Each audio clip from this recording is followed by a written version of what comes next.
Welcome to another CMO Wisdom podcast with Volodymyr Kreschenko with us today. He's CMO at Stripo, which is an app that incorporates artificial intelligence. It helps you design emails your way. We're going to talk about AI strategy, marketing management, digital marketing analytics, amongst other things today. This podcast is brought to you by podfire.com. If you want to start, scale, monetize a podcast, get invited to pods, find sponsors, and just make podcasting an evergreen printing ATM.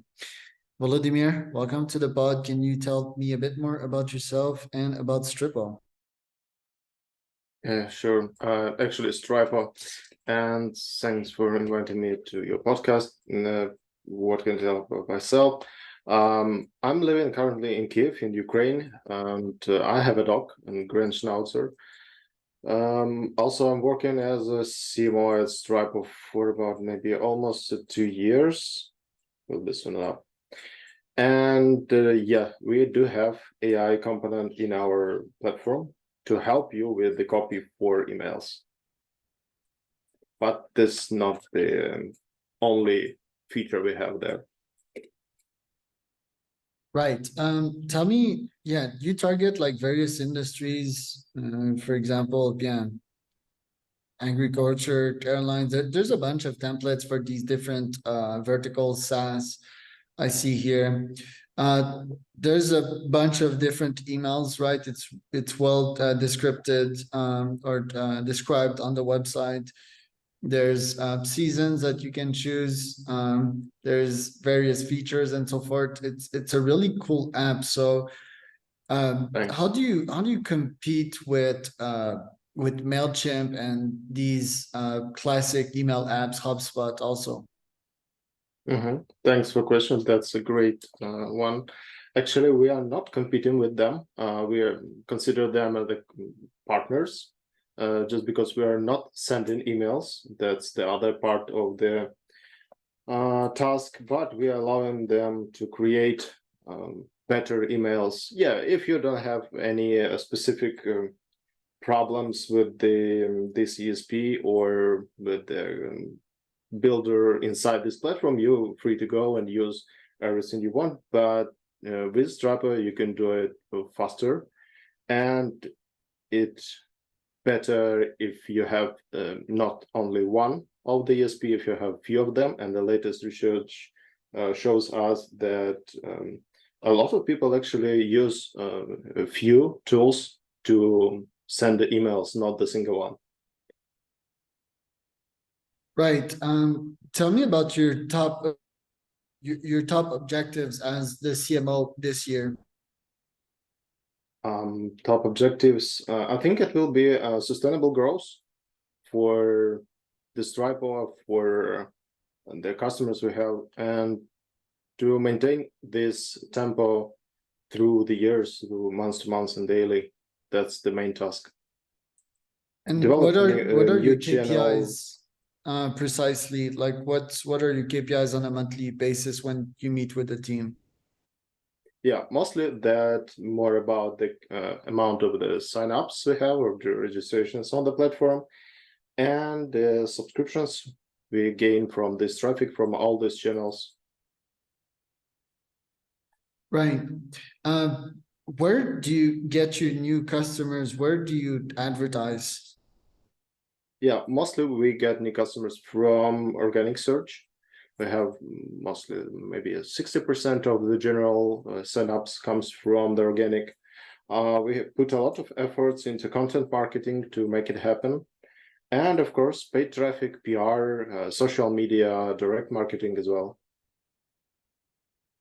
Right. And the PR, the social media, like with what type of influencers or companies do you usually partner to get on the map? Usually we partner with the ESP, with the senders. Also, we have partners in agencies and some influencers. Yeah, we are working on this direction, but there's not a lot of active influencers we partnered already.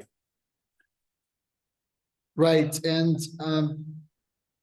For example, the current platform, you target lots of industries. How do you go with your ideal customer persona? Do you target like one size of business, one title, or do you have a bunch of campaigns targeting every single niche that's interesting for you and maybe test which one is the most responsive? That's interesting, but this is not the case for us, maybe just because we are not aiming to the B2B niche. It's like more for B2C, for regular customers, for email marketers, for marketers in general, and they can work with any other niche they want to, like agriculture, like education, like e-commerce. So we just help them to do their work faster. That's the main idea of Stripo. And why not B2B? We consider B2B. We also have a lot of this kind of customers, but this is not the focus for now. We definitely will push this direction forward, but for now we have different. How much users do you folks have right now? Actually, we passed 1 million users for now. That's a lot. And let's assume that 1/5 of that or 1/10 of that are paid users. Actually, less. We do have a lot of paid users, but they are not all of them all the time active at the platform at the moment. So I can tell you in numbers, like in general, not about the paid users. It's like the 300,000 users active on the platform was this year. Right. And what features are you thinking to deploy to add more users? Because I see the AI here. If you can tell us a bit more about that one.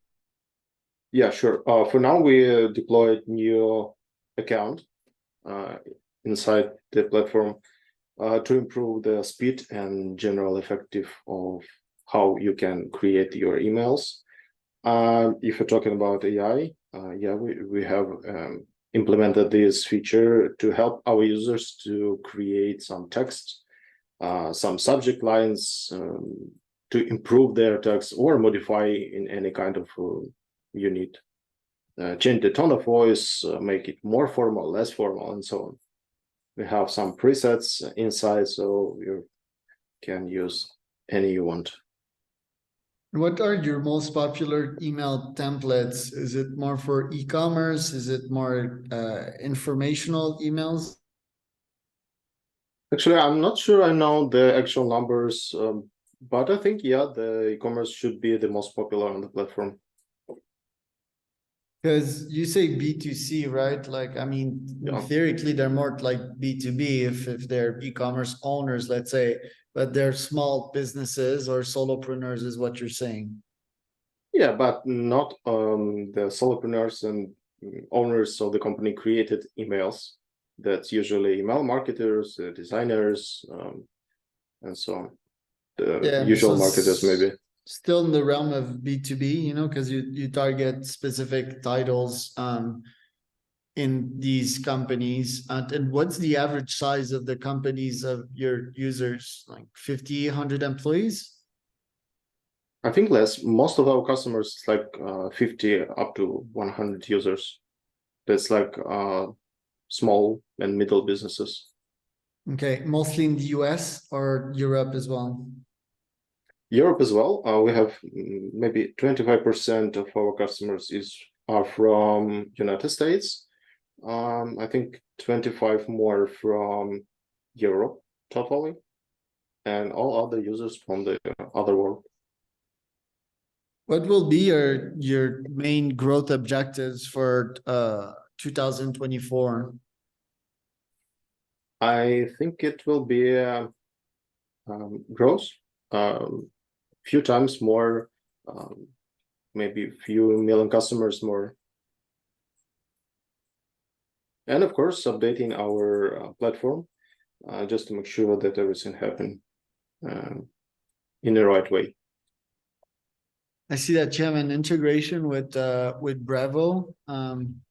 I had their founder and current chairman on the pod not so long ago. Very cool guy. Sure. I haven't met him, but For your current challenges of this platform, because it seems you have lots of niches, you must be driving like good SEO with all of these. Like what are the challenges ahead of you on a marketing standpoint for this year? in terms of SEO or in general, Any marketing challenges? any marketing challenges? Tracking, I suppose, will be the most crucial for us. According to the latest update in Google Analytics 4, we spent a lot of time to make things happen and to understand how it works. So I think for this year, that definitely was the main one. How much people are there in your current marketing team? 20 people on the marketing team. How do you make sure that they deliver the results you expect from them? Actually, we do have OKRs and also strategic planning, and each of the team is led by this specific team lead that are responsible for that. So it's easier for me to manage all these connections, just to overcome the general strategy, and all the details is in responsibility of this team. Where can people find out more about you and Stripo? Actually, almost every channel can be useful, mostly in the search. There are a lot of information about us. Also, we do have the YouTube channel where we talk about different aspects of email creation, of templates, of our platform. And also you can ask community. We are well known in email marketing world. There you go. That was Volodymyr Kreschenko and Charles Cormier for another Wisdom podcast.